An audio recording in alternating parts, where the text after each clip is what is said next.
Hello children and young people, and welcome back to my channel. If you are not already subscribed to the channel, then make sure you click the red subscribe button, click the notifications bell so that you get notified the next time I upload a video, and give this video a thumbs up before we've even got started. So here's what we're going to be talking about today. Today I want to focus on the who you are, like at your core, kind of the idea of getting to know yourself.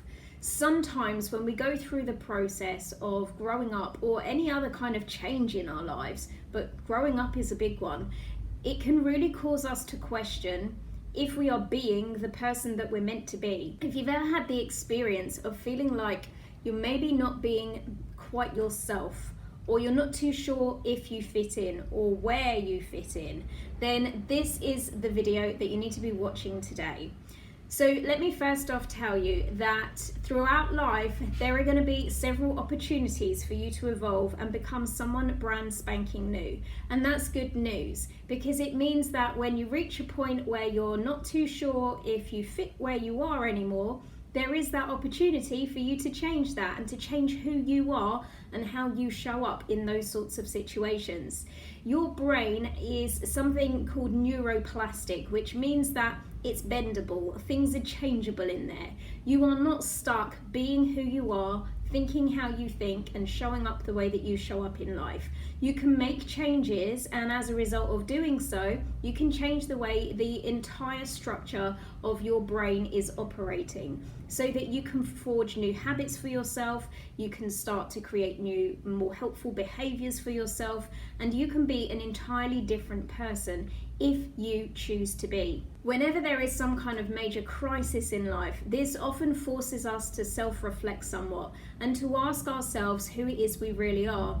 Sometimes we go through these shifts with friendship groups, for example, and that can be really troubling to us, because that familiarity of the people that we've grown to know, like, and trust over a long period of time suddenly don't feel like they're quite the right fit for us anymore. And this is one of the key times when growing up, when it might cause you to wonder if you're being true to yourself and who it is that you're really supposed to be. Now here's a little exercise that might help you to carve out in your own mind who it is that you are at your core, not just how you look and how you show up in front of others or the things that you do, but actually who you are at your core as a person. I want you to imagine that you wake up tomorrow morning, and this isn't going to happen by the way, but I want you to imagine just for a moment that you wake up tomorrow morning and everyone is gone. Everyone on the face of the planet has gone completely. Now, before we even think about the emotional ramifications of that, what I want you to consider instead is the stuff that you'd be able to get access to. I mean, just think about it. Like if you woke up and there was nobody here, you would have access to absolutely everything. So if that were the case, what would you choose to wear? Because now you can go to any shop and have any clothes you like. If this were the case, how would you choose to style your hair? Because there's no one judging you around this anymore. There's no one even to see it.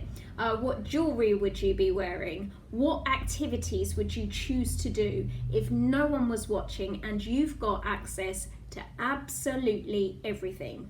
Think about that for a minute. Now, once you put some time into considering all of these different things that would be at your disposal if this apocalypse were to happen, I also want you to consider this. After a period of time, would that stuff mean anything to you anymore? So if, for example, you decided that, you know what, I've always really wanted this Louis Vuitton jacket, and then you go and get it because you can, and then you wear it, who actually cares? Because there's no one to impress anymore. There's no one to, look good for anymore. So what would happen if it continued like that with nobody being there? Would these things still carry the same level of significance?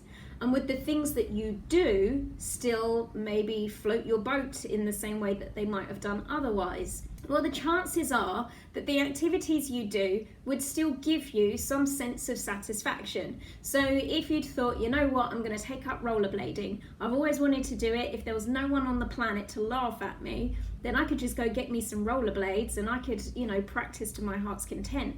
Maybe that would still bring you about a sense of joy and satisfaction because of the physical activity itself releasing endorphins in your body.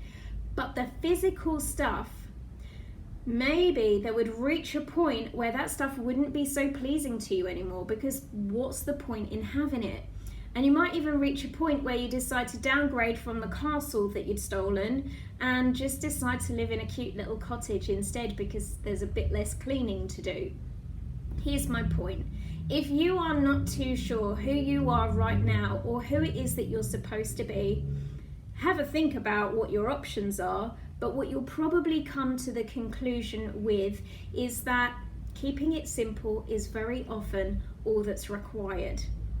When you keep it simple, you take yourself closer to who it is that you really are. Now, there's going to be little fluttery, glittery, beautiful things that catch our eye from time to time in life, different directions that we want to move in, people that we admire that start to influence us. That always happens. But if you know who you are at your core, what drives you, what makes you feel good, and if you can have the kind of confidence to do what you want to do, wear what you want to wear, be where you want to be, in spite of other people being around you, then that's when you will feel most true to yourself. So thank you so much for watching for today. I will catch you in the next video, which will not be too far away, probably just a couple of weeks off from now. Thank you so much for watching. If you have any comments, you can leave them in the comments box below. But for now, I'll see you next time. Bye.